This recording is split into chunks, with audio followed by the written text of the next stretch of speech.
नमो तस्स भगवतो अरहतो सम्मा सम्बुद्धस्स नमो तस्स भगवतो अरहतो सम्मा सम्बुद्धस्स। आज 2078 साल श्रावण 30 गते शनिबारको दिनमा अन्तर्राष्ट्रिय बौद्ध भावना केन्द्रको शनिबारे नियमित प्रवचन कार्यक्रम आइबिएमसी फेसबुक अकाउन्टबाट प्रत्यक्ष प्रसारण हेरिरहनुभएका श्रद्धालु महानुभावहरू, सद्धर्म प्रेमी श्रद्धालु उपासक उपासिकाहरूलाई आज मैले परिशुद्ध मन र वास्तविक सुख भन्ने विषयमा प्रवचन दिन गइरहेकी छु। प्रत्येक व्यक्तिले सुखको कामना गरेको हुन्छ, सुखको चाहना गरेको हुन्छ। सुखको चाहना गरे तापनि वास्तविक सुख प्राप्त गर्ने सही बाटो पहिल्याउन नसक्दा दुःख पाउनु परिरहेको हुन्छ। वास्तविक सुख भनेको आन्तरिक सुख हो, जुन चित्तको निर्मलता शुद्धतामा हुन्छ। मनमा जबसम्म नराम्रा प्रवृत्ति, इच्छा, आसक्ति, लोभ, रिस उठ्ने स्वभाव, द्वेष, अज्ञानता, मोह, घमण्डी स्वभाव, मान आदि रहेका हुन्छन्, तबसम्म सुख अनुभव गर्न सकिँदैन। हामीले जुन सुख भनेर सम्झिरहेका छौँ ती भौतिक सुख क्षणिक मात्र हुन्। नुन पानी खाँदा तिर्खा नमेटे चाहिँ त्यसबाट सन्तोष हुन सक्दैन। मृग तृष्णा जस्तै तृप्त हुन सक्दैन। धेरै जसो मानिसहरू यो गरे सुख हुन्छ कि त्यो गरे सुख हुन्छ भनेर एकपछि अर्को अर्कोपछि अर्को गर्दै बाह्य सुख खोजिरहेका हुन्छन्। जसरी कस्तुरी मृगले कस्तुरीको बासना आफूसँग हुँदाहुँदै पनि कस्तुरीको बास कहाँ छ भनेर बाहिर यताउता औतारिरहेको हुन्छ। ठिक त्यसरी नै मानिसहरू पनि आफ्नो मनभित्रै पाउन सक्ने सुखलाई व्यवस्था गरेर बाह्य सुखको खोजीमा औतारिरहेका हुन्छन्। वास्तवमा सुख शान्ति भौतिक वस्तुबाट पाउने होइन, आफ्नै परिशुद्ध मनमा पाउँछ। त्यसैले हामीले आफ्नो मनलाई परिशुद्ध राख्नु अथवा गर्नु अत्यन्त आवश्यक छ।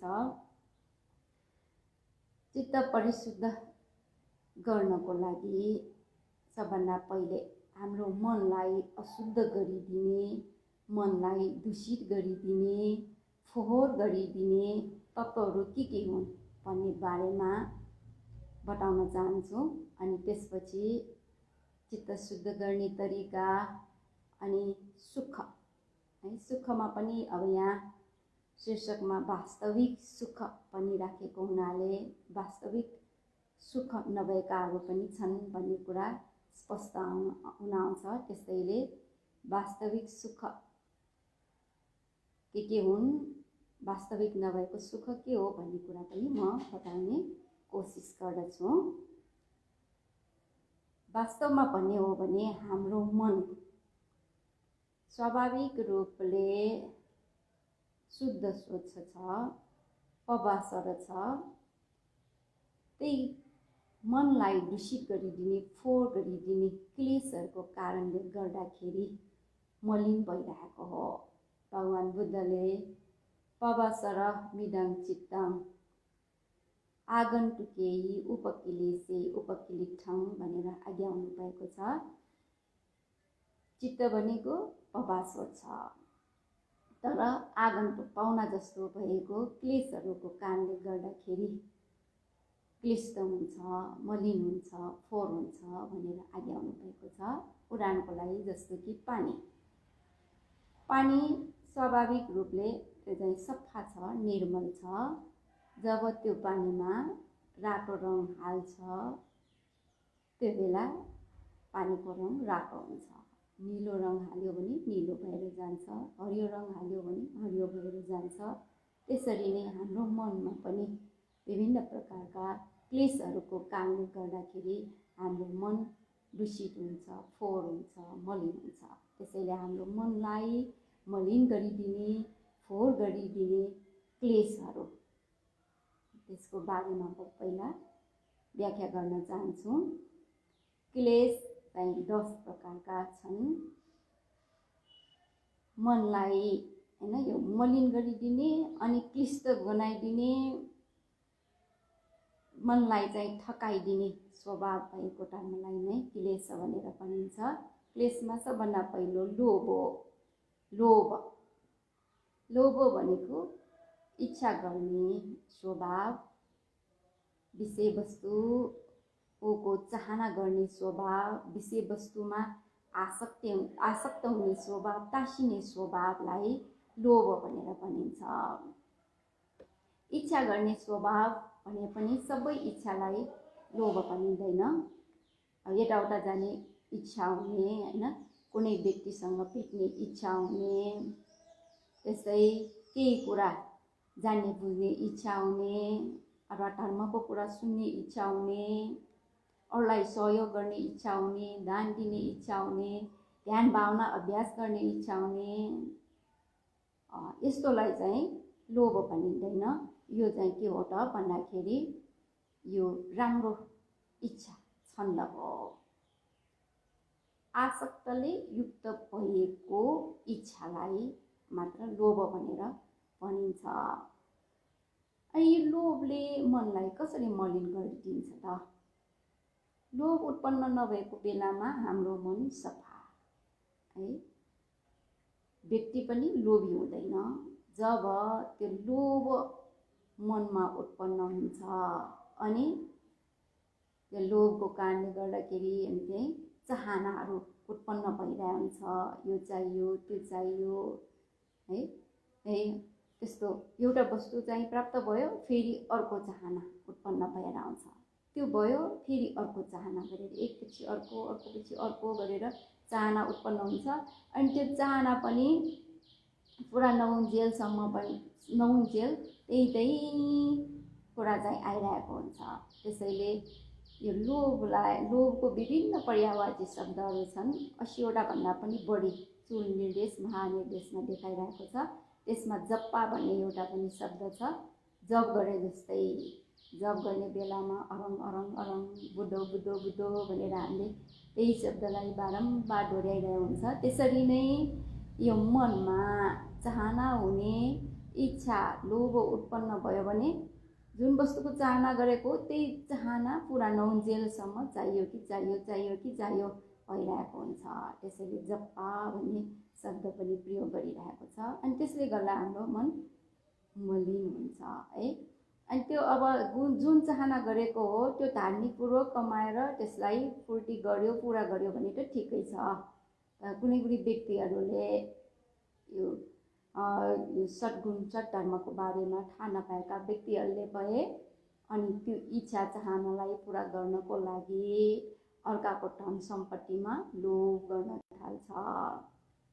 अनि त्यो सम्पत्ति चाहिँ चोरेर लिने, लुटेर लिने है, यो चोर्ने लुट्ने भयो। त्यस्तै भ्रष्टाचार गर्ने, अपहरण गर्ने जस्ता अनि कार्यहरू गर्न थाल्छ।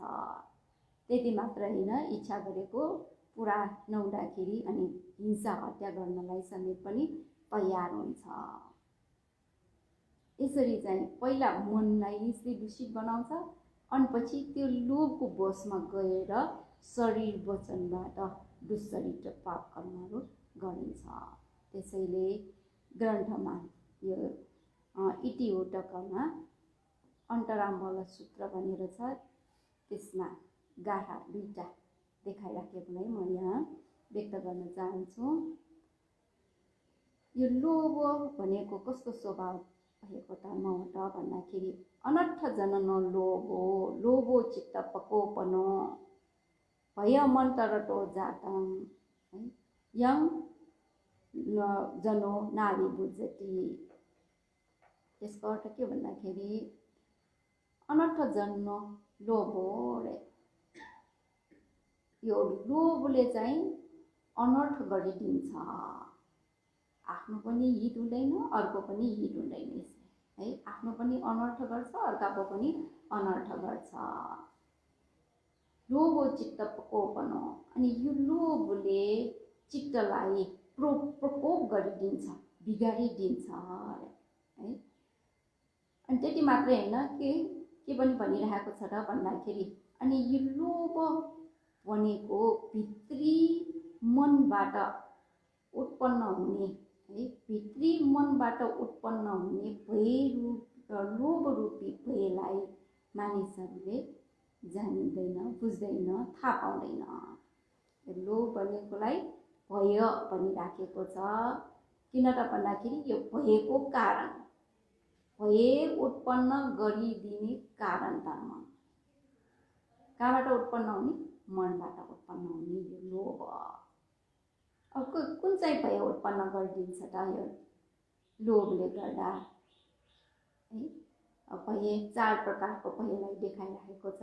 अटानुवाद भय, यो पहिले पनि मैले बताइसकेँ। अहिले यहाँ सान्दर्भिक भएको हुनाले संक्षिप्तमा मात्र भन्न चाहन्छु। अटानुवाद भय आफैले आफैलाई आरोप लगाउने भय है। कसरी आरोप लगाउने? म त चोरी रहेछु, म त डकैती रहेछु, म त भ्रष्टाचारी रहेछु है। अथवा मैले चोरी गरेँ, भ्रष्टाचार गरेँ, म त खराब मान्छे हुँ भनेर आफैले आफैलाई, अरूले आरोप नलगाए आफैले आफैलाई आरोप लगाइरहेको हुन्छ। किन भन्दाखेरि लोभ उत्पन्न हुँदाखेरि जुन उल्लङ्घन गरेको हो त्यो आफूले गरेकोले आफैले त थाहा हुने नै भयो हैन। त्यसैले त्यसलाई लिएर बराबर चाहिँ आफैले आफैलाई दोषारोपण गर्ने भयलाई अटानुवाद भय भनेर भनिन्छ। अनि अर्को परानुवाद भय, अरू व्यक्तिहरूले पनि उसलाई दोषारोपण गर्छ अथवा निन्दा गर्न थाल्छ। यो मान्छे त एकदम बदमास रहेछ, यो त हत्यारा, यो त चोर, यो डकैती हो, यो भ्रष्टाचारी हो भनेर अनि अरूले औँला ठड्याउँछ र विभिन्न प्रकारले निन्दा गरेको अनि भोग्नु पर्ने हुन्छ। त्यसलाई परानुवाद भय भनेर भनिन्छ। अनि अर्को दण्ड भय, यस्तो लोभको वशमा गएर आपराधिक क्रियाकलाप गर्ने हुनाले अनि प्रशासनबाट पनि दण्डित हुनुपर्ने हुन्छ। कहिलेकाहीँ समाजबाट पनि दण्डित हुनुपर्ने हुन्छ। समाजबाटै कसैको एकदम चाहिँ खराब काम गर्नेहरूलाई भए समाजबाटै बहिष्कार पनि गर्छ नि, त्यस्तो दण्ड सजाय पनि भोग्नुपर्ने हुन्छ। अनि 4 नम्बरको भय भनेको दुर्गति भय है। यो दुर्गति भय भनेको मरेपछि अनि अपाय दुर्गतिमा पतन हुन्छ। 3 प्रकारको भय, अटानुवाद भय, परानुवाद भय, दण्ड भय भनेको यही वर्तमान जीवनमा चाहिँ सामना गर्नुपर्ने भय भयो। दुर्गति भय भनेको चाहिँ मरेपछि सामना गर्नुपर्ने भय दुःख। यस्तो भय कसले उत्पन्न गरिदिएको? लोभले उत्पन्न गरिदिएको है। भित्री मनमा उत्पन्न हुने लोभको कारणले यस्तो भयहरू उत्पन्न हुन्छ। तर मानिसहरूलाई यो कुरा थाहा छैन रे। अनि अर्को एउटा गाथा चाहिँ के त भन्दाखेरि लुड्डो अर्थं न जानाति लुड्डो टम्मं न पश्यति अनन्तमं तदा होति यं लोभो सहते नरं। लुड्डो लोभीले अर्थलाई थाहा पाउँदैन, लोभीले धर्मलाई थाहा पाउँदैन, न्याय अन्याय त्यसको चाहिँ थाहा पाउँदैन भनेको भयो। अनि जब त्यो लोभ हैन, लोभ चाहिँ हावी हुन्छ अथवा लोभले मनलाई ढाक्छ अनि अन्धकार, अन्धतम पुरै अन्धकार हुन्छ, केही पनि देखिँदैन। केही नदेखिने भएको हुनाले नै अनि पहिले मनमा उत्पन्न भएको लोभ अनि पछि त्यसको वशमा गएर विभिन्न प्रकारका अपराधिक कार्यहरू हुन जान्छ। यसरी चाहिँ यो लोभ है, लोभले मनलाई मलिन गरिदिन्छ। अनि त्यति मात्र होइन, अहिले भने जस्तै पूर्ण रूपले अन्धकारमय बनाइदिन्छ। त्यसैले यो लोभ भनेको क्लेश भयो। त्यस्तै द्वेष, द्वेष भनेको चाहिँ के हो त भन्दाखेरि रिस उठ्ने स्वभाव, चित्त नबुझ्ने स्वभाव। अनि त्यो द्वेषले के गरिदिन्छ, मान्छेलाई, मानिसको मनलाई कठोर बनाइदिन्छ, कडा बनाइदिन्छ।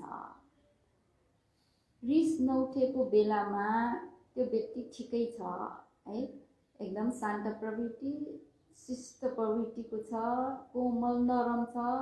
तर जब त्यो द्वेष उत्पन्न हुन्छ, रिस उत्पन्न हुन्छ, त्यो व्यक्ति एकैचोटि उसको मन बिग्रिसकेको हुन्छ। दुष्टटी दोष हो, बिगार्नेलाई नै द्वेष भनेर भनिन्छ है। मान्छे अनि एकदम कडा स्वभावको भएर आउँछ। अनि उसले चाहिँ मनमनैले है अर्काको विनाशको पनि कामना गर्छ। पहिला ठिकै थियो, जब आफूलाई मन नपर्ने अनिष्ट विषयवस्तुहरू देखिन्छ, सुनिन्छ अथवा चाहिँ त्यससँग सामना गर्नुपर्ने हुन्छ, अनि चाहिँ के हुन्छ, रिस उठ्छ है। रिस उठ्छ, रिस उठ्ने बेलामा मनमा पहिला उठ्छ, अर्काको विनाशको कामना गर्छ।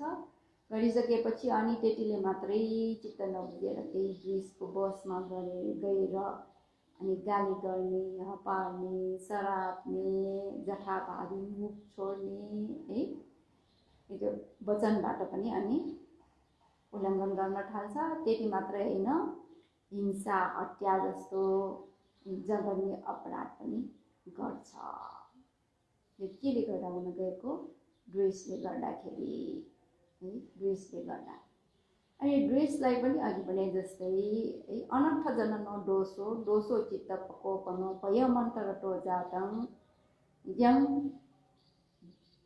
लोको न बुझति यं जनो नेव बुझति।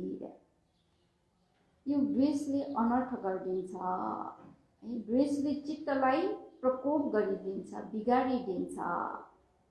अनि भित्री मनमा उत्पन्न हुने जुन द्वेष हो है, अनि त्यो द्वेषको कारणले गर्दाखेरि भय उत्पन्न हुन्छ। तर मान्छेहरूले र जनसमूहलाई त्यो चाहिँ ज्ञान छैन, थाहा छैन। यसरी द्वेष मनमा उत्पन्न भयो भने के हुन्छ, द्वेषले मनलाई बिगारिदिन्छ, मलिन गरिदिन्छ।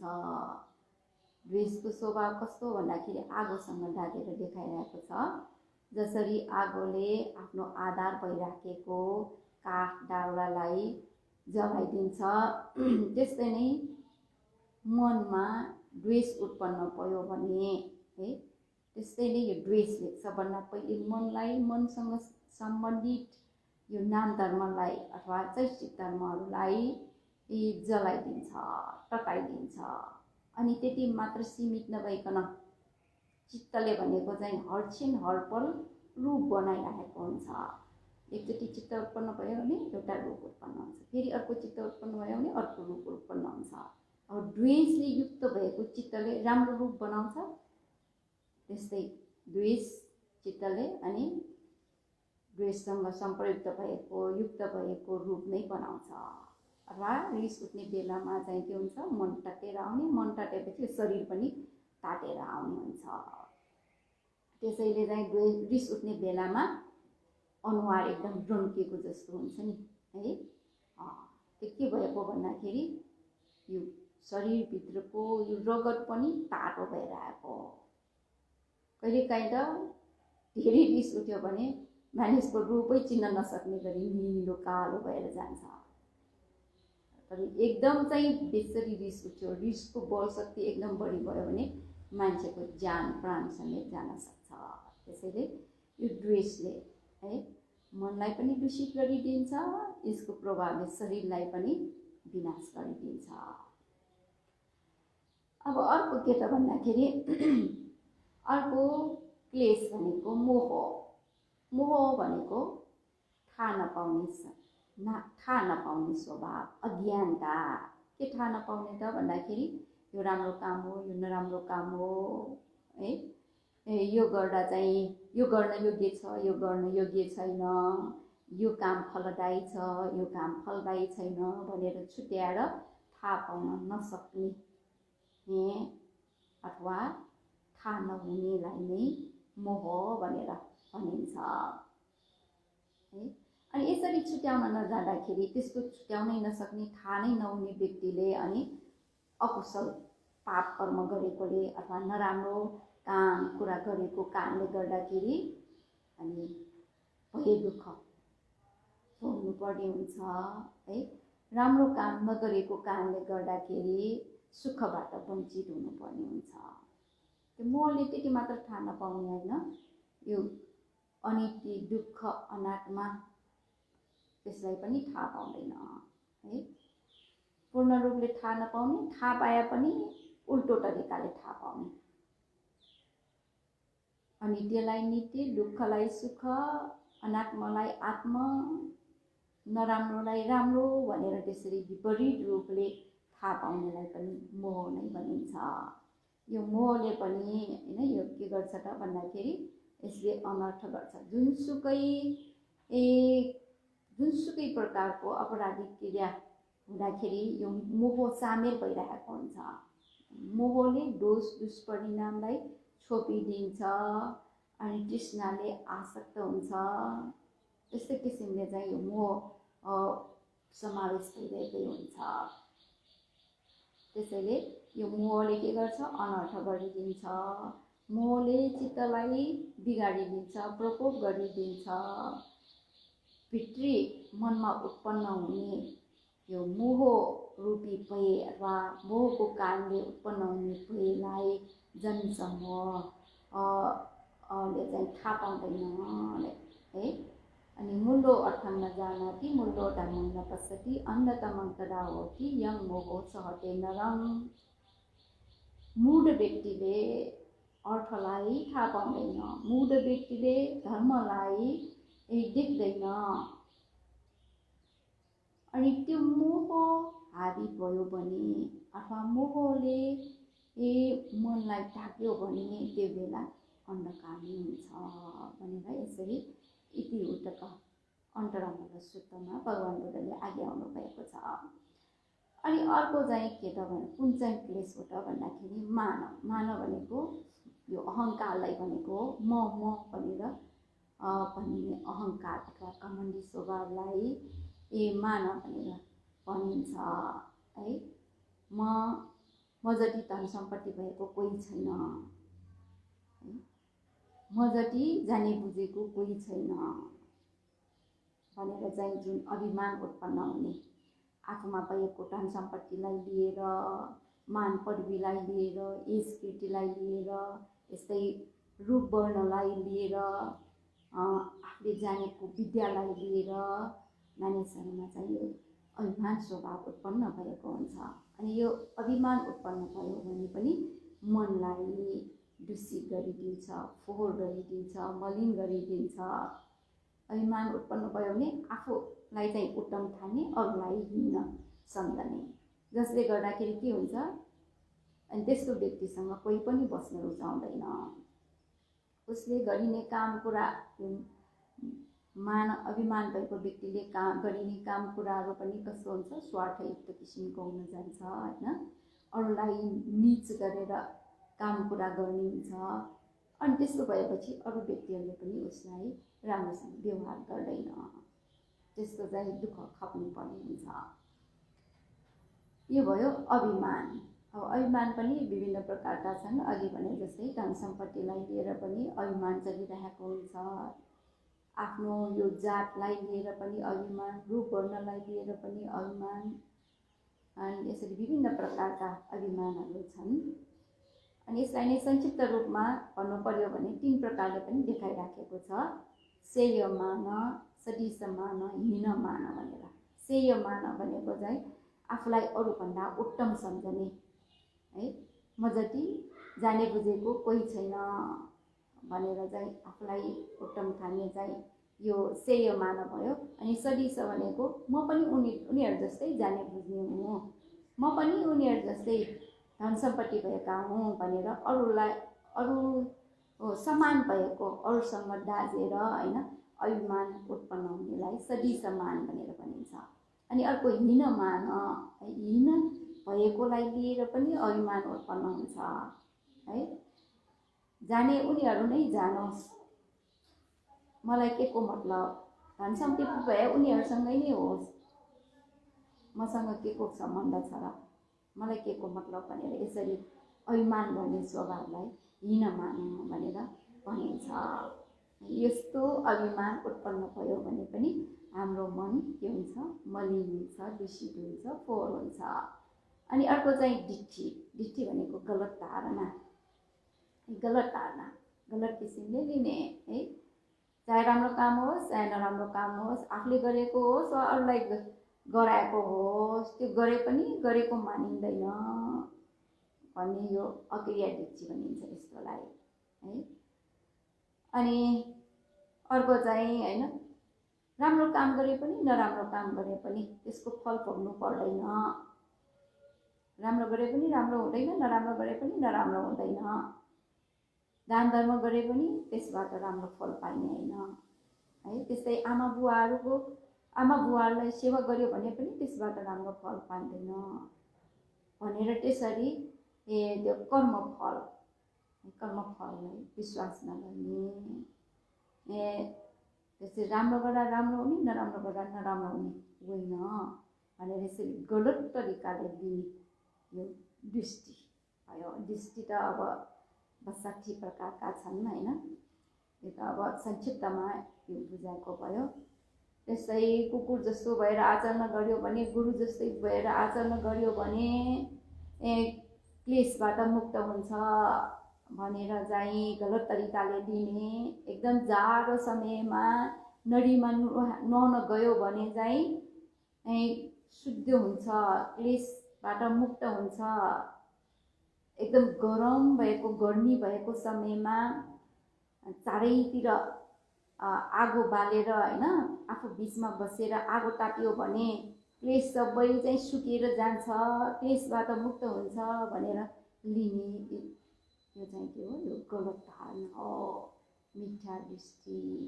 यसले गर्दाखेरि पनि हाम्रो मन दूषित हुन्छ, फोहोर हुन्छ। अनि अर्को चाहिँ के त भन्दाखेरि विचिकित्सा। विचिकित्सा भनेको शङ्का उपशङ्का उत्पन्न हुने स्वभाव है। शङ्का उपशङ्का, बुद्ध धर्मसँगप्रति शङ्का उपशङ्का हुने। सम्पूर्ण धर्मलाई, भगवान बुद्धले सम्पूर्ण धर्मलाई स्वयं आफैले जान्नु बुझ्नु भएको हो भनेको हो कि होइन भनेर मनमा शङ्का हुने। उहाँले बताउनु भएको धर्म अनुसार आचरण गर्यो भने सम्पूर्ण दुःखबाट मुक्त हुन्छ, मन शुद्ध हुनेदेखि लिएर सम्पूर्ण दुःखबाट मुक्त भएको निर्वाणलाई साक्षात्कार गर्न सकिन्छ भनेको हो कि होइन भनेर त्यसरी शङ्का गर्ने। अब यो ध्यान भावना अभ्यास गर्न आउने बेलामा कुनै योगीहरूमा त्यस्तो शङ्का हुन सक्छ है। ध्यानको निर्देशन सुनाउने बेलामा पनि राम्रोसँग सुन्दैन, राम्रोसँग सुने पनि निर्देशन अनुसार योगीहरूले ध्यान गरेन भने अनि विभिन्न प्रकारको शङ्का उत्पन्न हुन थाल्छ।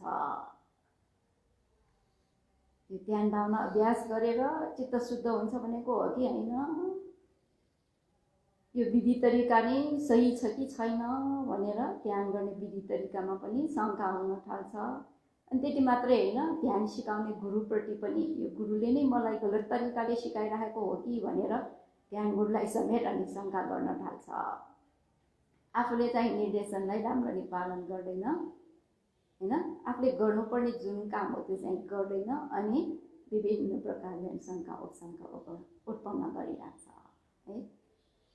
त्यसैले यस्तो शङ्का उपशङ्का उत्पन्न भयो भने उसले चाहिँ ध्यान भावना राम्रोसँग गर्नै सकिँदैन, राम्रो त के गर्नै सकिँदैन। त्यही भएर भगवान बुद्धले यो निवर्ण धर्महरूको उपमा दिनुहुँदाखेरि त्यसमा भए यो लोभलाई अथवा कामछन्दलाई भए एउटा बाटामा होइन पानी छ, त्यो पानीमा चाहिँ रातो रङ हालेछ अरे। त्यो रातो रङ हालेको जुन रातो पानी हो त्यसमा आफ्नो अनुहारलाई स्पष्ट रूपले देख्न सकिँदैन, हेर्न सकिँदैन। त्यसरी नै हाम्रो मनमा लोभ उत्पन्न भयो भने अर्थ अनर्थ त्यस्तो केही थाहा हुँदैन, हामीमा भएको ज्ञान बुद्धिले केही पनि काम गर्न सक्दैन भनेर यसरी उपमा दिइराख्नु भएको पनि छ। ड्रेसलाई भए है, यो बाटाको पानी केसँग, त्यो पानी कस्तो छ भन्दाखेरि उम्लन बित्तिकै बाटामा राखेको पानी कस्तो हुन्छ होला, त्यो पानी त एकदम चाहिँ बाफ निस्किरहेको हुन्छ नि, त्यस्तो बाफ निस्केकोमा आँखा नै खोल्न सकिँदैन। कहिलेकाहीँ लुगा खोकिराख्दाखेरि हामी बाफ लिन्छौँ नि, त्यस्तो बेला आँखा नै खोल्न सक्दैन है।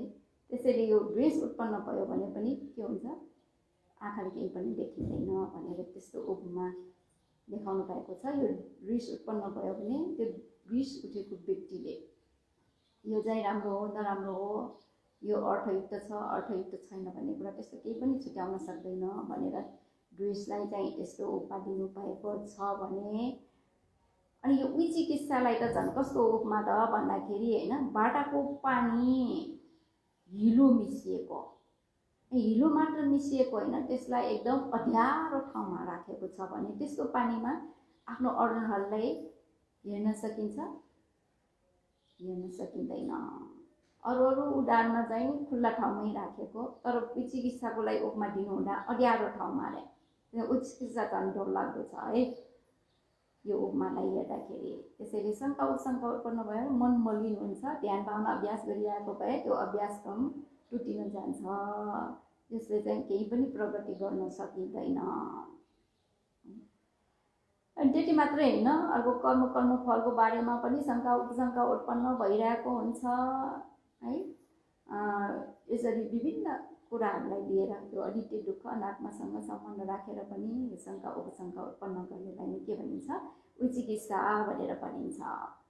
अनि अर्को चाहिँ ठिन भनेको संस्कृतबाट त स्ट्यान भनिरहेको छ, तर त्यो भन्नुभन्दा त ठिन भन्नु नै सजिलो छ है। यो आलस्यपनलाई भनेको आलस्यपन है। अनि यस्तो आलस्यपन उत्पन्न भयो भने के हुन्छ त भन्दाखेरि यसले मनलाई अल्छी बनाइदिन्छ अनि जागरुक हुँदैन। त्यसैले यो जागरुक नहुने, मन जागरुक नहुने स्वभाव, मन चाहिँ निष्क्रिय हुन्छ, सक्रिय हुँदैन। जस्तो कि यो जाडो महिनाको समयमा घिउ त्यस्तो भए के हुन्छ, घिउ जमिरहेको हुन्छ नि, घिउ जमिरहेको हुन्छ।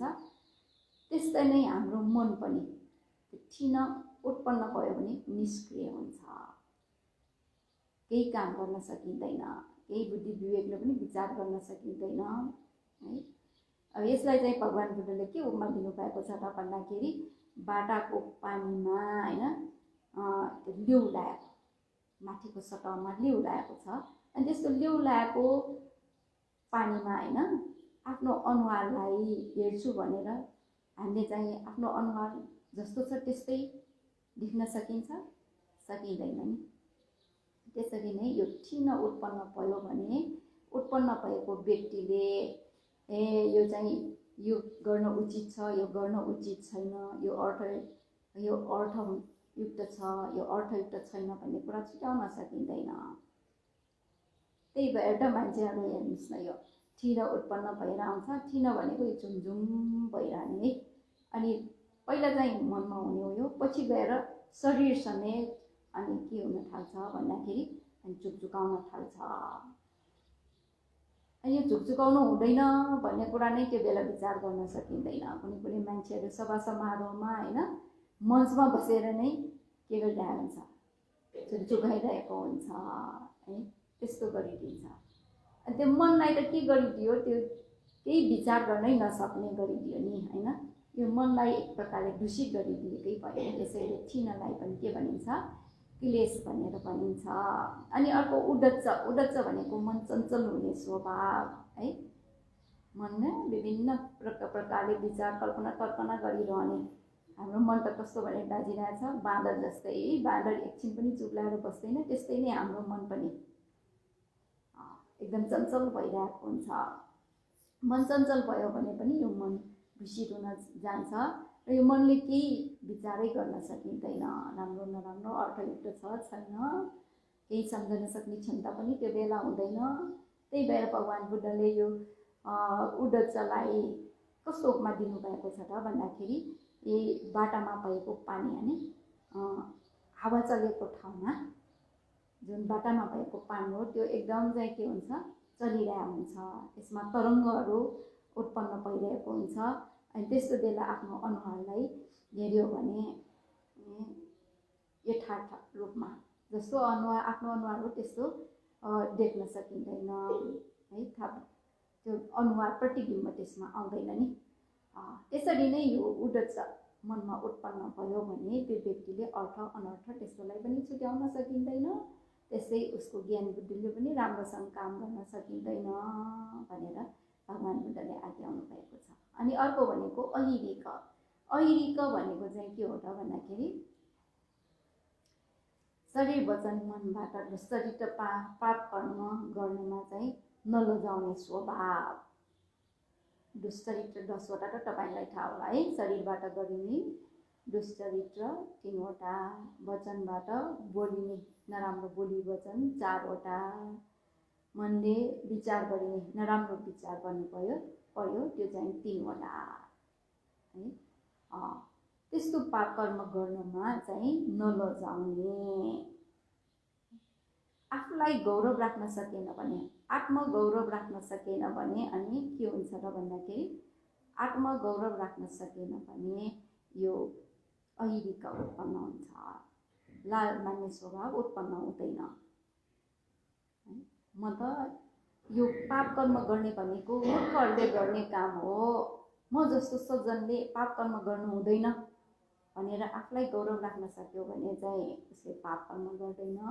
त्यस्तो सकेन भने अनि लाज शरम हुँदैन, पाप कर्म गर्नलाई तयार हुन्छ। अनि अनोटप्प, अनोटप्प भनेको के त भन्दाखेरि अनोटप्प शरीर वचन मनबाट दुष्चरित्र पाप कर्म गर्नको लागि चाहिँ नडराउने स्वभाव, नडराउने स्वभाव। अरूलाई गौरव राख्न सकेन भने दुष्चरित्र पाप कर्म गर्छ है। यस्तो पाप कर्म गर्यो भने अरूले मलाई के भन्ला भनेर डर त्रास उत्पन्न भयो भने उसले नराम्रो दुष्चरित्र पाप कर्म गर्दैन नि। यसरी चाहिँ यो 10वटा हाम्रो मनलाई दूषित गरिदिने, फोहोर गरिदिने तत्त्व है भएको हुनाले यसलाई क्लेश भनेर भनिन्छ। हाम्रो मन दूषित भयो, फोहोर भयो भने हाम्रो जीवन पनि दूषित हुन्छ, मलिन हुन्छ, फोहोर हुन्छ। हामी जतिसुकै नुहाएर आफूलाई सफा सुग्घर गरे तापनि मानिस चाहिँ के हुन्छ, अशुद्ध नै हुन्छ, फोहोर नै हुन्छ है। भगवान् बुद्धले आज्ञाउनु भएको छ। यो क्लेशले गर्दाखेरि नै सट्टो प्राणीहरू दूषित हुन्छ, फोहोर हुन्छ है। क्लेश भएन भने मानिसहरू शुद्ध हुन्छ, स्वच्छ हुन्छ, पवित्र हुन्छ, निर्मल हुन्छ भनिराख्नु भएको छ। त्यसैले मनलाई शुद्ध गर्नु, शुद्ध राख्नु कतिको आवश्यक छ विचार गरेर हेर्नुहोस् है। अब के गरे यो मनलाई हामी दूषित मनलाई शुद्ध गर्न सकिन्छ त? यस्तो क्लेशहरू मनमा बराबर उत्पन्न भइराखेको हुन्छ है। मन त्यतिकै बस्दैन, किन भन्दाखेरि यो मन भनेको पापस्मिन रमति मन हो रे, पाप कर्ममै रमाइरहेको हुन्छ। यो मनलाई त्यतिकै राख्छौँ अनि यो शुद्ध भइरहन्छ भनेर चाहिँ त्यस्तो बस्ने यो मन होइन। त्यसैले यसलाई हामीले शुद्ध गर्नुपर्छ। शुद्ध गर्नको लागि के गर्नु पर्यो त भन्दाखेरि स्मृति प्रस्थान, विपस्ना ध्यान भावना अभ्यास गर्नु पर्यो। जसरी हाम्रो शरीर फोहोर भयो भने हामी पानीले नुहाउँछौँ है, त्यसरी नै हाम्रो मन फोहोर भएकोलाई पनि स्मृति प्रस्थान ध्यान भावना रूपी पानीले हामीले नुहाउनु पर्छ अथवा ध्यान भावना हामीले अभ्यास गर्नुपर्छ। ध्यान भावना अभ्यास गर्ने भनेकै के हो? आफ्नो शरीर र मनलाई स्मृतिपूर्वक हेरेर शरीर र मनको वास्तविक स्वभाव जस्तो छ त्यस्तै थाहा पाउनेलाई स्मृति प्रस्थान विपस्ना ध्यान भावना भनिन्छ। यो कार्य गर्दाखेरि होस राखेर गर्ने हुनाले, स्मृतिपूर्वक गर्ने हुनाले स्मृति प्रस्थान भनिरहेको। अनि यो कार्य गर्दा गर्दै नै हाम्रो मन शुद्ध स्वच्छ भएर आउँछ। अनि जति जति हाम्रो मन शुद्ध स्वच्छ भयो त्यही अनुपातमा हामीमा सुख पनि उत्पन्न भएर आउँछ। स्मृति प्रस्थान ध्यान भावना अभ्यास गर्ने विधि तरिका अब ध्यान गर्नेहरूलाई त थाहा हुन्छ है, कुनै कुनै चाहिँ नयाँहरूलाई चाहिँ थाहा हुँदैन। थाहा नहुनेहरूले पनि अब ध्यान भावना अभ्यास गर्ने विधि तरिका सिक्नु पर्यो। अनि ध्यान भावना अभ्यास गर्यो भने होइन, यो वर्तमानमा उत्पन्न भइरहेको विषयवस्तुलाई होस राखेर हेर्ने है, हेर्ने भनेको थाहा पाउनेलाई भनेको हो। अनि यो जुन विषयवस्तु हो त्यो विषयवस्तु र भाविता गर्ने मन ठ्याक्क ठ्याक्क मिलिरहेको बेलामा त्यो मिलिरहेको क्षणमा चित्त शुद्ध भइरहेको हुन्छ। टट्ट क्षणमा है ठ्याक्क ठ्याक्क मिल्ने गरी भाविता गर्न सक्ने बेलामा शुद्ध हुन्छ। यदि त्यसरी मिल्ने गरी भाविता गर्न सकेन भने अशुद्ध हुन्छ। अनि त्यो शुद्ध भयो भने त्यही बेलामा नै हामीलाई सुखको अनुभूति भइसकेको हुन्छ। यो सुखको लागि हामीले समय कुर्नै पर्दैन है। यो जुन बेला हामीले ठ्याक्क ठ्याक्क मिल्ने गरी भाविता गर्न सकिन्छ त्यो बेलामा के हुन्छ, क्लेश उत्पन्न भइरहेको हुँदैन। त्यो बेला कुनै व्यक्तिदेखि रिस पनि उठ्ने स्वभाव, द्वेष उत्पन्न हुँदैन, इच्छा आसक्ति लोभ पनि उत्पन्न हुँदैन है। अघि भनेर आएको जुन क्लेशहरू त्यसबाट अलग्ग भएर त्यही बेलामा तत्क्षणमै हाम्रो मन चाहिँ के हुन्छ, शुद्ध हुन्छ। शुद्ध भएको हुनाले यो क्लेशद्वारा हाम्रो मन हलचल हुँदैन, लोभद्वारा पनि मन हलचल हुँदैन, द्वेषको कारणले पनि मन हलचल हुँदैन। अनि शान्त भएको कारणले गर्दाखेरि शान्त भएको कारणले गर्दाखेरि हामीलाई चाहिँ के हुन्छ, शान्ति सुखको अनुभव हुन थाल्छ। शान्त हुनु भनेकै सुखको अनुभूति हो नि होइन। यसरी अभ्यास गर्दै लग्यो भने अब हामीले एकचोटि ठ्याक्क मिल्ने गरी भाविता गर्न सक्यो भने एकचोटिको लागि तड्डङ्ग पहाना भनिन्छ त्यसलाई। तत्क्षणको लागि क्लेश पहाने, क्लेश हटेर जाने। त्यसैले एकचोटिको लागि हाम्रो मन शुद्ध हुन्छ।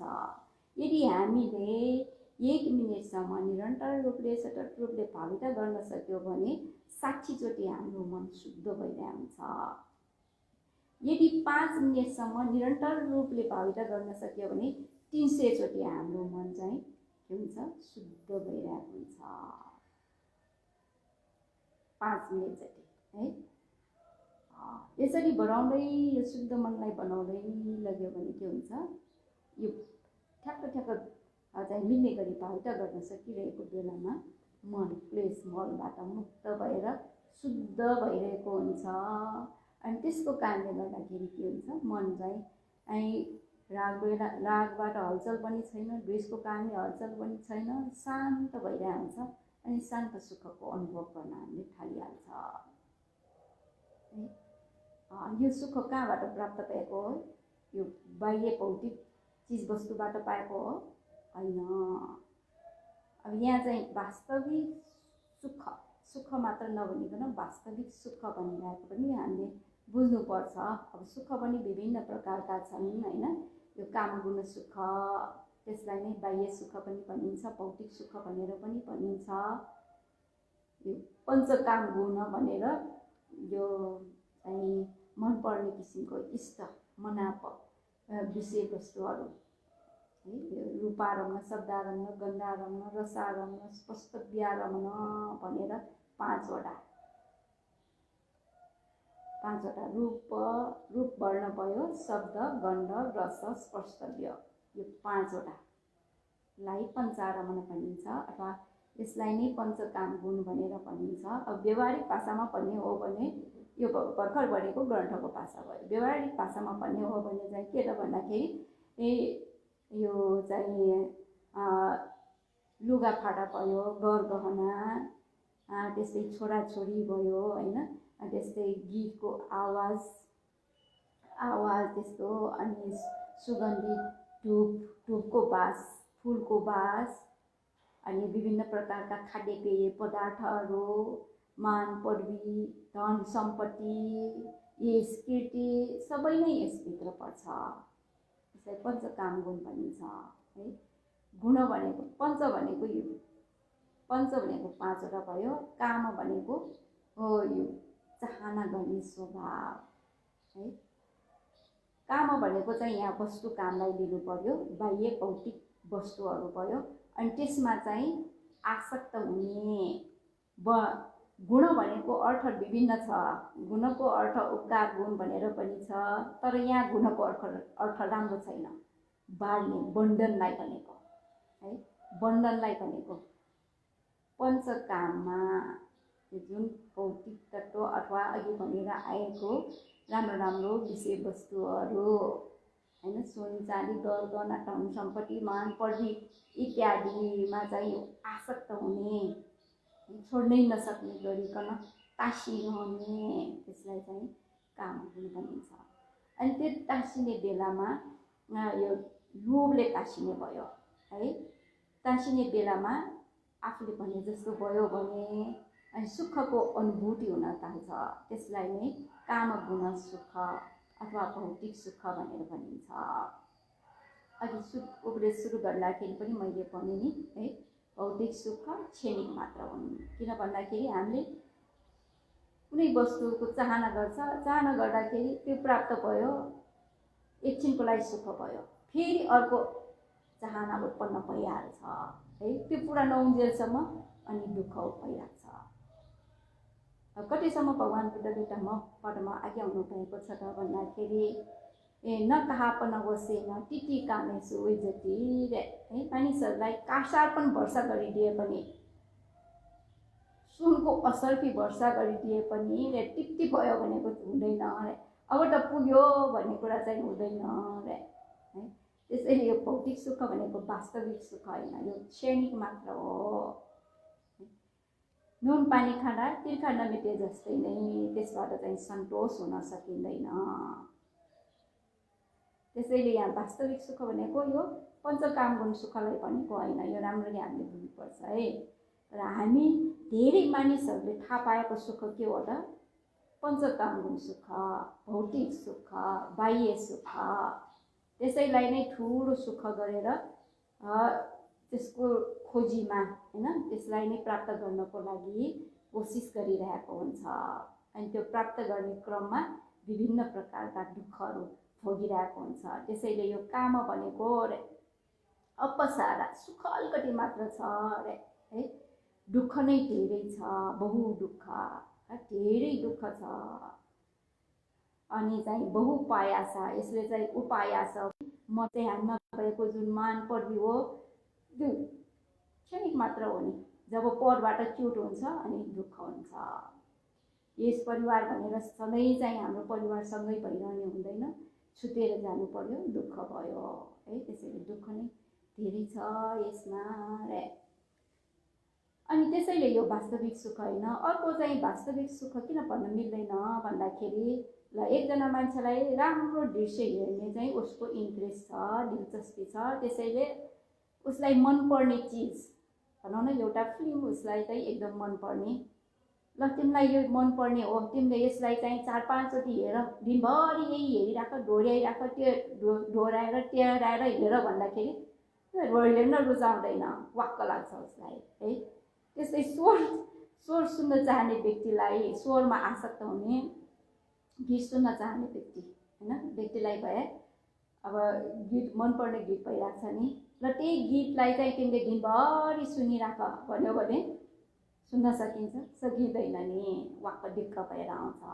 त्यस्तै गन्धमा पनि स्वादमा पनि त्यही भएर यो काम गर्न सुख भनेको वास्तविक सुख होइन भनेर यहाँ हामीले जान्नु पर्यो। अब यहाँ वास्तविक सुख भनेको के त भन्दाखेरि, यो वास्तविक सुख भनेको यो मन शुद्ध भएको कारणले शुद्ध मनमा पाइने सुखलाई नै वास्तविक सुख भनेर भनिन्छ है।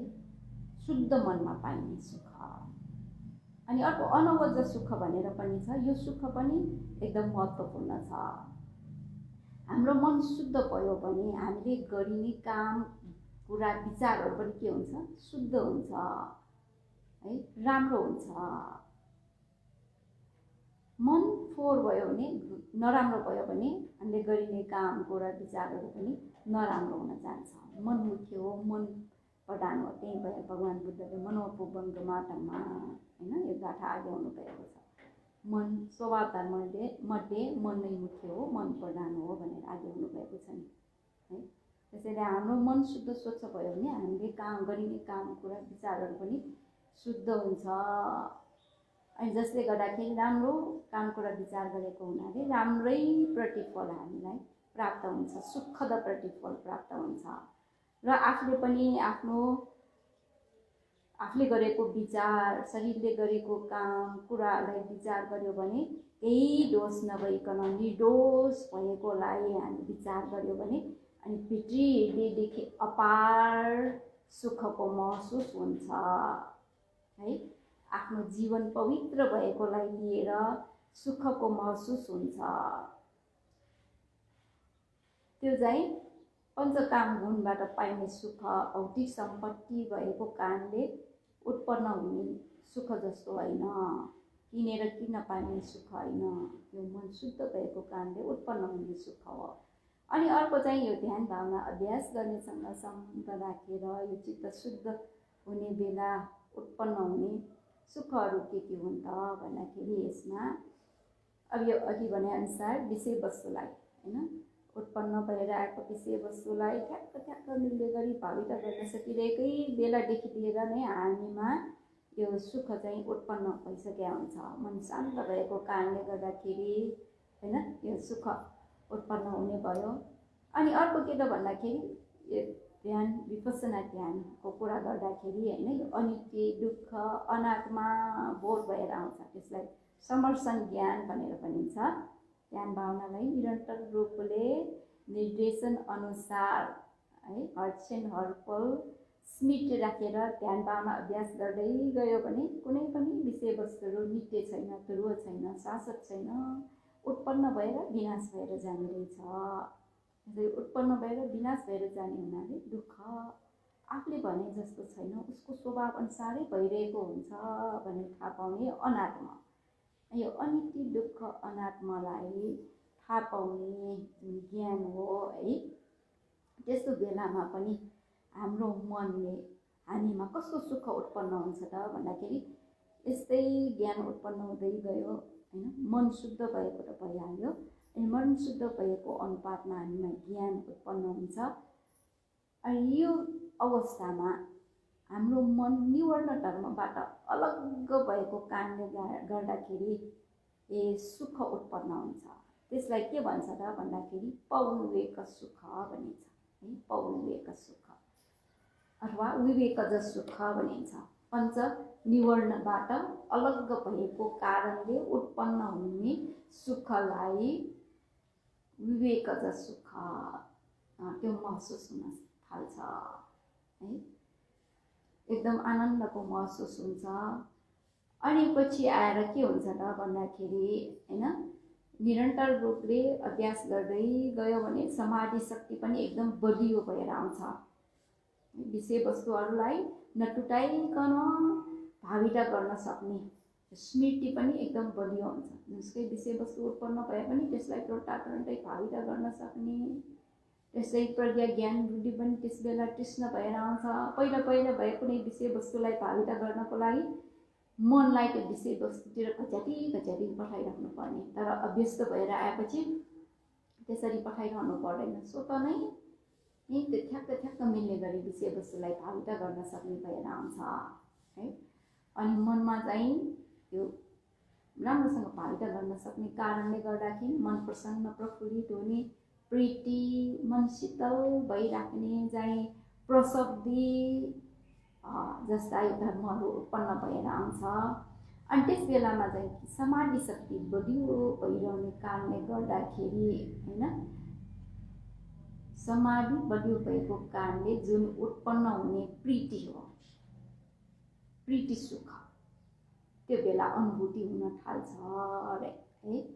समाधिको कारणले उत्पन्न हुने प्रीति सुख, मन एकदम हलुका भइराख्ने, मन हलुका भएकोले शरीर पनि हलुका हुने, मन प्रसन्न भएको कारणले गर्दाखेरि शरीर पनि प्रसन्न हुने, त्यस्तो किसिमको आनन्दको अनुभूति हुन थाल्छ। यो पनि वास्तविक सुख नै हो है। अनि अर्को के हुन्छ त भन्दाखेरि निरन्तर रूपले भाविता गर्दै गर्दै गर्दै गयो भने अनि पछि गएर यो अघि भनेको समाधिको कारणले उत्पन्न हुने प्रीति सुख कहिले उत्पन्न हुन्छ त गर्दाखेरि यो ध्यान भावना अभ्यास गर्दा गर्दै अनि उसमा पुगे उडे भए ज्ञानमा पुगेपछि उडे भए ज्ञान पनि दुई भागमा बाँडिरहेको छ, पूर्व भाग र पछिको भाग भनेर। यो पहिलो उडे भए भाग उडे भए ज्ञान उत्पन्न हुँदाखेरि अघि भनेको समाधिको कारणले उत्पन्न हुने प्रीति सुख उत्पन्न हुन्छ हैन। अनि पछि चाहिँ यो ज्ञान चाहिँ तीक्ष्ण भएर आउने बेलामा परिपक्व छिपेको अवस्थामा पुग्यो भने चाहिँ के हुन्छ त भन्दाखेरि प्रीति त्यस्तो उत्पन्न हुँदैन है। प्रीति नभइकन नै अनि सुखको अनुभूति हुन थाल्छ। त्यो बेला प्रीति बिनाको सुखको अनुभूति अति मधुर सुख, एकदम मधुर भइरहेको सुखको अनुभूति त्यस बेला चाहिँ हुन थाल्छ है। अनि त्यसपछि त्यो भङ्ग ज्ञानदेखि लिएर अनि सबभन्दा अन्तिम ज्ञान भनेको संखारोपेक्ष ज्ञान हो। त्यो ज्ञानमा पुग्दाखेरि कस्तो सुखको अनुभूति हुन्छ त भन्दाखेरि त्यो बेला त झन् स्मृति एकदम बलियो भएर तीक्ष्ण भइसकेको हुन्छ। अनि स्मृति बलियो भएको कारणले गर्दाखेरि ज्ञान बुद्धि पनि तीक्ष्ण, एकदम तीक्ष्ण, धारिलो चक्कु जस्तै है। धारिलो चक्कुले कटकट गरेर काट्छन् त्यस्तै विषयवस्तुहरूलाई पनि एकदम छिटो छिटो छिटो छिटो भाविता गर्न सक्ने है, भाविता गर्न सक्ने हुन्छ। त्यो सुखलाई चाहिँ के सुख भनिन्छ त भन्दाखेरि ज्ञान सुख भनेर भनिन्छ। ज्ञान तीक्ष्ण भएको कारणले गर्दाखेरि त्यो बेला उत्पन्न हुने सुख, ज्ञान तीक्ष्ण भएको कारणले गर्दाखेरि ज्ञान सुख भनेर उत्पन्न हुन्छ है। अनि त्यो बेलामा चाहिँ के हुन्छ, शरीरको आकार प्रकार त्यस्तो केही पनि हुँदैन, खालि भाविता गरेको मन, भाविता गर्नुपर्ने विषयवस्तु, कहिलेकाहीँ त विषयवस्तु पनि केही प्रकट नभइकन खालि मन एउटा मात्र भइरहेको, शरीर पनि छैन नभएको जस्तै भइराख्ने, यो अरूको ध्यानमा जस्तै है। अरूको ब्रह्माहरू कस्तो हुन्छ, उनीहरूको पनि शरीर हुँदैन, खालि मन मात्र हुन्छ। त्यही किसिमको चाहिँ अनुभूति एकदम आनन्दको महसुस हुन थाल्छ है। त्यसलाई के भनिन्छ, ज्ञान सुख भनेर भनिन्छ।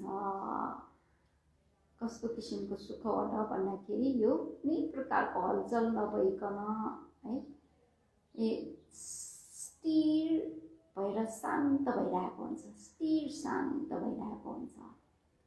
यो पहिलो उडे भए ज्ञानको यो जुन कलिलो पाटो हो त्यसमा चाहिँ प्रीति भएको हुनाले त्यति स्थिर हुँदैन, तर संखारोपेक्ष ज्ञानमा पुगेपछि चाहिँ स्थिर भएर शान्त भइराख्ने सुखको महसुस हुन्छ। अनि यसरी चाहिँ विपश्यना ज्ञान छिपेको अवस्थामा पुगेपछि हामी के हुन्छ, आर्य मार्ग फल ज्ञान भनेर प्राप्त हुन्छ। अनि त्यो आर्य मार्ग फल ज्ञानले निर्वाणलाई साक्षात्कार गरिन्छ। त्यो बेला चाहिँ शान्ति सुख है, शान्ति सुखको अनुभूति हुन्छ, निर्वाण। यो भनेर आएको जुन विपश्यना ज्ञानदेखि उत्पन्न हुने सुख कहिलेसम्म निर्वाणमा पुगुन्जेलसम्म उत्पन्न हुने सुख हो, यो सबै वास्तविक सुख हो।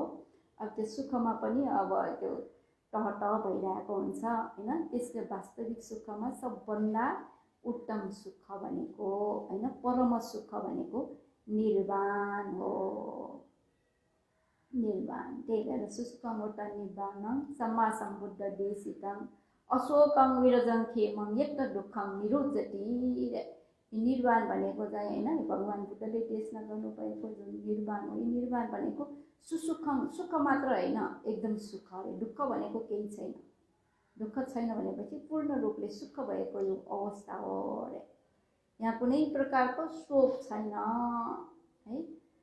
अब यस्तो अवस्थामा नपुगेको भए के हुन्छ, हामीमा शोक भइरहेको हुन्छ नि। रोग भएको कारणले गर्दाखेरि शोक, अहिले कोरोनाको कारणले सङ्क्रमित भइरहेकाहरूमा कति शोक भइरहेछ है। त्यस्तै सङ्क्रमणको कारणले मरेर गएको कारणले आफन्तहरू गुमाउनु परेकोले कति शोक भइरहेछ होइन। धन सम्पत्ति विनाश भएको कारणले पनि हामीमा शोक हुन्छ। तर निर्वाणमा पुगेपछि त्यस्तो शोक हुँदैन रे। विरजङ, कुनै प्रकारको यो क्लेश रूपी धुलो छैन रे है। क्लेशलाई यहाँ चाहिँ धुलोसँग कल्प्य गरेको भयो है, क्लेशलाई धुलो। किन भन्दाखेरि हाम्रो शरीरमा यदि नुहाएन, लामो समयसम्म नुहाएन भने यो धुलोले गर्दाखेरि हाम्रो शरीर फोहोर हुन्छ। लुगाफाटा पनि त्यतिकै राख्यो, धोएन भने त्यो धुलोले गर्दाखेरि फोहोर हुन्छ। त्यस्तै नै हाम्रो मन पनि यो क्लेशले गर्दाखेरि होइन, क्लेश धुलोले गर्दाखेरि फोहोर हुन्छ। तर निर्वाणमा पुगेपछि त्यस्तो क्लेश रूपी धुलो पक्कै हुँदैन अरे। त्यसैले अशोकं विरजन क्षेमं, कुनै प्रकारको भए अन्तराय निर्वाणमा हुँदैन भनेर यसरी निर्वाणको गुणहरू देखाइरहेको छ। त्यसैले सबभन्दा उत्कृष्ट परम सुख भनेको के हो त भन्दाखेरि वास्तविक परम सुख भनेको निर्वाणै भनेको हो। यसरी चाहिँ मैले होइन यो परिशुद्ध मन र वास्तविक सुख भन्ने विषयलाई लिएर केही कुरा चाहिँ बुझाउनको लागि कोसिस गरेँ। मनलाई परिशुद्ध राख्नु एकदम आवश्यक छ है। मन शुद्ध परिशुद्ध भयो भने हाम्रो जीवन पनि शुद्ध परिशुद्ध पवित्र हुन्छ। मन दूषित भयो, फोहोर भयो, मलिन भयो भने हाम्रो जीवन पनि के हुन्छ, मलिन हुन्छ, फोहोर हुन्छ। मनलाई शुद्ध गरिराख्न सक्यो भने मन राम्रो गरेको कारणले गर्दाखेरि हामीले राम्रो राम्रो काम कुरा विचारहरू गर्छ। मन नराम्रो भयो भने नराम्रो काम कुरा विचार गर्छ अनि त्यसको परिणामस्वरूप दुःखद प्रतिफल भोग्नु पर्ने हुन्छ। दुःख नचाहँदा नचाहँदै दुःख पाउनु पर्ने हुन्छ। राम्रो काम कुरा विचार गर्यो भने त्यसबाट हामीले चाहना गरे अनुसार सुखद प्रतिफल प्राप्त हुन्छ। त्यही भएर भगवान बुद्धले धम्मपदमा दिशो दिशं यन्तं कैरा वैरी वापन वैरिनं लिच्छा पनि हिटं चेतं पापी यो न तटो परेर। शत्रुले शत्रुलाई होइन जति हानि गर्छ त्योभन्दा बढी हानि नराम्रो मनस्थितिले गर्छ भनेर आज्ञाउनु भएको छ। अलि स्पष्ट भइसक्यो नराम्रो मनस्थितिले कति दुःख दिन्छ भन्ने कुरा है। 4 प्रकार भयोत्पन्न गराइदिन्छ, जीवनलाई नीचत्वमा पुर्याइदिन्छ, हीनत्वमा पुर्याइदिन्छ भन्ने कुरा अघिको कुरामा नै स्पष्ट भइसकेको छ। त्यस्तै त्यसको विपरीत रूपले भगवान बुद्धले नटङ माता पिता कैरा अन्य वादी च ज्ञातका सम्मा पनि हिटं चित्तं श्रेयस्वनं तटो करे। आमा बुवाले आफूलाई जति उपकार गर्न सकिन्छ त्योभन्दा बढी उपकार है शुद्ध मनले अथवा शुद्ध मनस्थितिले, राम्रोसँग राखेको मनस्थितिले गर्न सकिन्छ भनेर भगवान बुद्धले आज्ञाउनु भएको छ। त्यसैले हामीले आफ्नो मनलाई परिशुद्ध गर्नको लागि हरक्षण हरपल कोसिस गरिरहनु पर्छ। त्यतिकै त यो मन शुद्ध स्वच्छ हुँदैन। हामी होस राख्न सक्यो भने हामीले त्यस मनलाई शुद्ध गर्न सकिन्छ। त्यसको लागि विशेष गरेर स्मृति प्रस्थान विपस्ना ज्ञान भावना अभ्यास गर्नुपर्छ र यसरी अभ्यास गर्दै गयो भने यो वास्तविक सुख पनि है क्रमिक रूपले हामीले अनुभूति गर्न सक्नुहुन्छ। त्यसैले तपाईहरु सबैजनाले मनलाई परिशुद्ध गरेर वास्तविक सुखलाई अनुभूति गर्न सकुन् भन्ने शुभाशिष व्यक्त गरेर आजको यो परिशुद्ध मन र वास्तविक सुख भन्ने विषयमा प्रवचन यही टुङ्ग्याउन चाहन्छु। साधु साधु साधु।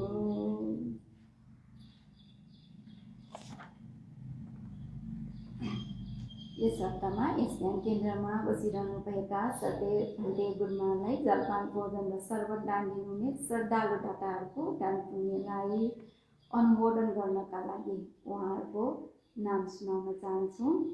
2078 साल साउन 24 गते जलपान दान दिवंगत आमा बुवाहरूको पुण्य स्मृतिमा मङ्गललाल उपासक लपु च्यासलबाट प्राप्त भएको हो भने भोजन दान दिवंगत मलेट मान सङ्कटको पुण्य स्मृतिमा सुभद्रा सङ्कट सिना मङ्गलबाट प्राप्त भएको हो। 24 गते सोमबार जलपान युडेन लामा सपरिवार ललितपुरबाट प्राप्त भएको हो भने भोजन दिवंगत श्याम बहादुर तन्डुकारको पुण्य स्मृतिमा हरिमाया तन्डुकार बुद्धनगरबाट प्राप्त भएको हो। त्यस्तै 26 गते मङ्गलबार जलपान भोजन र शरबत जन्मदिनको उपलक्ष्यमा नारायण देवी ताम्राकार असन काठमाडौँबाट प्राप्त भएको हो। अनि 27 गते बुधबार जलपान दान जन्मदिनको उपलक्ष्यमा ललिता ताखुवा शान्तिनगर नयाँ बानेश्वर काठमाडौँबाट प्राप्त भएको हो भने भोजन दान सुस्वास्थ्यको कामना गरी डुण्ड बहादुर बजाचार्य गावालबाट भोजन दान प्राप्त भएको हो। त्यस्तै 28 गते बिहिबार कान्ता श्रेष्ठ लपु चाकुपाटबाट जलपान दान प्राप्त भएको हो भने भोजन दान दिवंगत नुच्छेमाया साक्यको पुण्य स्मृतिमा सानो काटी साक्य नौबालबाट प्राप्त भएको हो। त्यस्तै 29 गते शुक्रबार जन्मदिनको उपलक्ष्यमा प्रणिता बजाचार्य युएसएबाट जलपान दान प्राप्त भएको हो भने भोजन दान जन्मदिनको उपलक्ष्यमा जागरण महर्जन मनमैजू काठमाडौँबाट प्राप्त भएको हो। अनि आज शनिबार साउन 30 गते जन्मदिनको उपलक्ष्यमा सामनेर ज्ञानवंश ध्यान केन्द्रबाट जलपान दान प्राप्त भएको हो भने भोजन दान दिवंगत तुलसा विश्वकर्माको पुण्य स्मृतिमा कमला हेमचुरी भैँसेपाटकी ललितपुरबाट दान दिनुभएको हो। यस दान पुण्यको अनुभावले उहाँ दाताहरू सबैजना सुखी हुन्, निरोगी हुन्, दीर्घायु हुन्, साथै यो पुण्य मार्ग फल निर्वाण सम्पत्ति लाभ गर्नको लागि हेतु होस् भन्ने कामना गरेर हामी सबैले भित्री हृदयदेखि मुदिता चित्तले साधुवाद दिउँ। साधु साधु साधु। नयाँ महल भवन निर्माणको लागि सहयोग गर्नुहुने दाताहरूको नाम पनि सुनाउन चाहन्छु।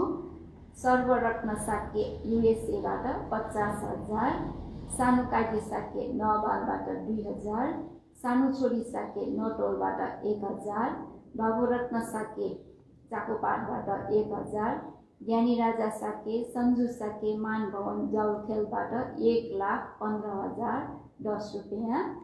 त्यस्तै अस्तमाया महर्जन बाबुकाकी महर्जन बाफल काठमाडौँबाट 1,04,000 रुपियाँ। धर्मरत्न साक्य सपरिवार बौद्धबाट 5,000। यसरी चाहिँ एउटा महल नयाँ महल भवन निर्माणको लागि हामीले चाहिँ सहयोग प्राप्त भएको भयो। उहाँ दाताहरूलाई पनि सुखी निरोगी दीर्घायुका साथै यो दान पुण्य सम्पूर्ण दुःखबाट मुक्त भएको परम शान्ति निर्वाण लाभ गर्नको लागि हेतु होस् भन्ने कामना गरेर हामी सबैजनाले साधुवाद दिउँ। साधु साधु साधु। अब पुण्य इदान्नो ज्ञातिनां होतु सुखिता हन्तु ज्ञातयो।